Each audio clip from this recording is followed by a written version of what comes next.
Hey guys, so there's a lot of talk, especially in these days, where people believe we're in the end times and a one world government is forming. I love politics. I'm interested in politics and how to govern people, how to rule. I went to university and obviously there's a lot of slop, a lot of garbage. I actually dropped out of my major. My master's degree, like, I don't even know what I was doing in academia in the first place because I know universities are indoctrination facilities. But still, I was interested in these topics. However, while studying political science, there's one thing I couldn't stand: international relations, international affairs, geopolitics. I absolutely despise studying that stuff. Anytime I'd hear about conflicts between the countries, it'd be like, I couldn't stand it. For me, it was all theater, and even right now, it's all theater. There's two main reasons I believe multipolarism is a facade. It's a deception, and anyone that still thinks that these governments are actually against each other, clashing in real time, threatening each other with nukes and all sorts of stuff,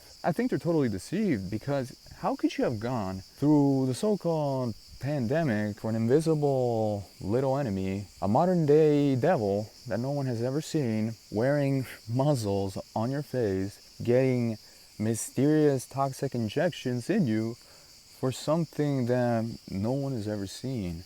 You know, this modern day secular Satan, pretty much. Even worse, every government of the world pretty much on board with this lie. Like, how could you believe that these countries are seriously opposed to each other when they were on board when it came to them? So that, for me, is a big reason why I think multipolarism is a facade. There might not be an explicit world government out there, but yeah, I would say that overall they are all under the same ruler. The devil is on top of their hierarchy, of their pyramid. That's how I see it. And I think the events of a few years ago are pretty good evidence for that. And the other reason is cosmology. Most of these governments, I don't think there's a single exception out there, teaching heliocentrism as dogma, as a fact. That's clearly a deception. You got all these space agencies with their stunts, their computer generated images, their green screens, their fictitious images of planets and stars millions and billions of light years away. They're on board with the medical fraud that we saw. They're on board with this deception when it comes to where we are, where we live, what we're on. And there's all sorts of other deceptions on which they agree on. And this is a good piece of advice I've heard in the past.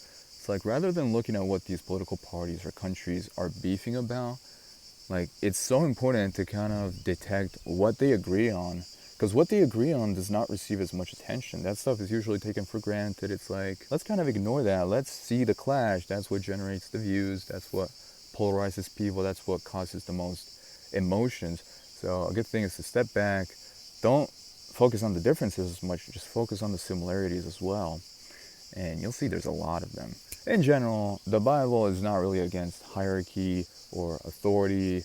Like, the Bible is not really an anarchical book, but at least modern day statism is something that, as a conspiracy theorist, as a critical thinker, you shouldn't just be too trustful towards. You know, they're not trustworthy. Their track record is terrible. Especially in more recent times, they have conducted all sorts of psyops and, you know, experiments against the population. Their reach is becoming more and more pronounced, especially with surveillance. Yeah, it's just crazy times we're living in. I don't think God really likes any of this. I mean, I don't know what's taking him so long, because it's been centuries, allegedly.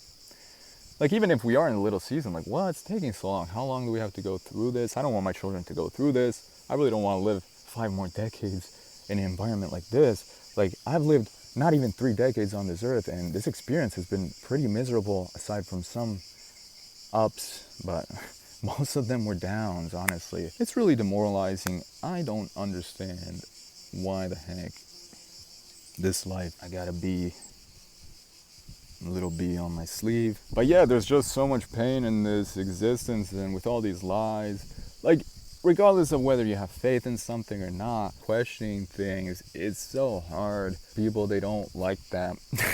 That Agent Smith activates in people. I would say it's a tough existence. Yeah, we need God's grace. Yeah, and please pray for me to have strength during this season. It's really hard.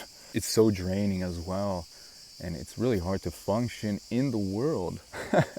Remember, while I was in university, I would always mind my business. I always sit in the back of the class because our attendance was mandatory, like ridiculous. I'm so glad I dropped out. Basically, one guy who I thought he was my friend, but his true colors showed.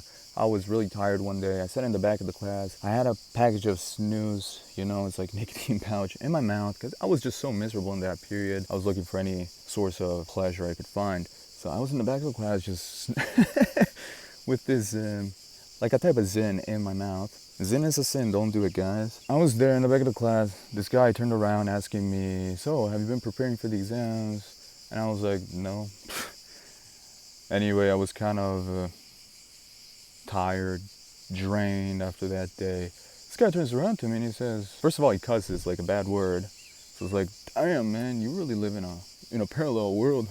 I got really offended there, but I didn't say anything. I didn't respond. I didn't insult him back. I didn't get angry, even though I was really angry inside. And also kind of shocked that he would insult me like that because, he was a guy I thought he was, I didn't like him that much, but I thought we were still on good terms. There was also a girl next to him. I guess he was trying to impress her or just show some type of dominance. And, I just refrained from saying anything. It was very uncomfortable, but, I realized, yeah, I am in a parallel world, As Christians, we are not of this world. I find it really hard because I've tried to, not be in need, to be in education, maybe volunteer in the world, help out people, even non-Christian. It's just so difficult, guys. I need your prayers, and yeah, I need the Lord's help, because otherwise I don't know how I'm gonna do this. I'm really weak. So anyway, that's just me trying to be vulnerable, sharing my experience with you guys. So I'll see you next time, and God bless you.